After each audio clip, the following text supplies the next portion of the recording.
ধনেপাতা শেষ হয়ে যাওয়ার আগে ঝটপট তৈরি করে ফেলো বাড়িতেই হাঁড়িয়ালি চিকেন কাবাবটা। আমি বাড়িতেই বানিয়েছিলাম খুব সহজ পদ্ধতিতে। প্রথমেই নিয়ে নিতে হবে অনেকগুলো ধনেপাতা ও পরিমাণ মতো কাঁচা লঙ্কা, যে যার যেরকম ঝাল খায় সেই রকম। তারপর সেটাকে মিক্সিতে দিয়ে অল্প অল্প জল দিয়ে একটা স্মুথ পেস্ট বানিয়ে নিতে হবে, যেরকমটা আমি বানিয়েছি। দেন তারপর নিয়ে নিতে হবে কয়েকটা টুকরো আদা ও রসুন কোয়া, সেটাকেও পেস্ট করে নিতে হবে। দেন বোনলেস চিকেন নিয়েছি, তার মধ্যে অল্প পরিমাণে ভিনিগার দিয়ে, অল্প পরিমাণে গোলমরিচ ও অল্প পরিমাণে লবণ দিয়ে তারপর আমি ছেড়ে দিয়েছি কিছুক্ষণের জন্য। অ্যাকচুয়ালি আমার হাতটা একটু স্লো চলছিল। আর তারপর দিয়ে দিলাম আমি এই পেস্টটা, গ্রিন পেস্ট। দেন আমি ভালো করে সবগুলোকে মিশিয়ে নিলাম একসাথে। মেশানোর পরে আমি দিয়ে দিলাম, কিছুক্ষণ পর ছেড়ে রেখে আমি দিলাম আদা রসুনের পেস্টটা। সেটা আমি ক্লিপ নিতে ভুলে গেছি। দেন দিলাম আমি অল্প পরিমাণে প্রায় ১ চামচ ২ চামচের মতন ময়দা আর ৩ চামচের মতন কর্নফ্লাওয়ার। তোমরা এবারে অনেকেই বলবে যে কাবাবে কে ময়দা কর্নফ্লাওয়ার দেয়? অ্যাকচুয়ালি আমি ভেবেছিলাম এটা আমি পকোড়া বানাবো। দেন আমার ঘরে স্টিকগুলো পড়েছিল বলে স্টিকগুলো ভাবলাম যে না কাবাবই বানাই।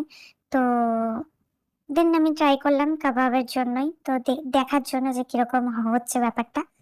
তো এই যে এতগুলো আমি কাবাব বানিয়েছি, এইবার এটাকে আমি রেখে দেবো রেস্টে, ফ্রিজে রেখে দিয়েছিলাম।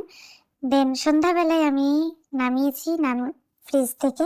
দেন তাওয়া গরম করে আমি প্রত্যেকটা কাবাব আমি এমনিভাবে তাওয়ার মধ্যে হালকা হালকা করে অয়েল স্প্রেড করে তার মধ্যে করে নিচ্ছি, যেরকমটা তোমরা ভিডিওতে দেখতে পাচ্ছ। ঘুরিয়ে ঘুরিয়ে ভালো করে সেঁকে নিতে হবে যতক্ষণ না মাংসটা ভালো করে সেদ্ধ হচ্ছে। অবশ্যই এতক্ষণ ম্যারিনেট করে রাখার পর চিকেন অনেকটা সফট হয়ে গেছিলো। তো ম্যারিনেশনটা খুব ভালোভাবে করে রাখতে হবে অনেকটা সময় ধরে। একই প্রসেসে আমি বাকিগুলো করে নিচ্ছি। সেম প্রসেসে অয়েল স্প্রেড করতে হবে প্রত্যেকটার গায়ে, তাহলে গিয়ে ভালো করে জিনিসটা ভাজাটা হবে, সেদ্ধ হবে জিনিসটা খুব ভালোভাবে।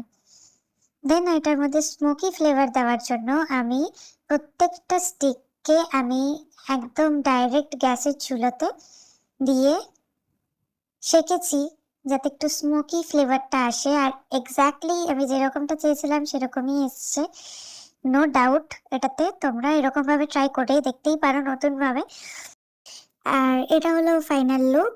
তোমরা অবশ্যই জানিও। আমি এটা বানিয়েছিলাম আমার দিদির ছেলের জন্য বেসিক্যালি। তো সে তো খুবই এনজয় করেছে এটা পেয়ে, খেয়েও খুব মজা পেয়েছে। আর তোমরাও জানিও তোমাদের কেমন লাগলো ভিডিওটা। আজকের মতন টাটা, বাই।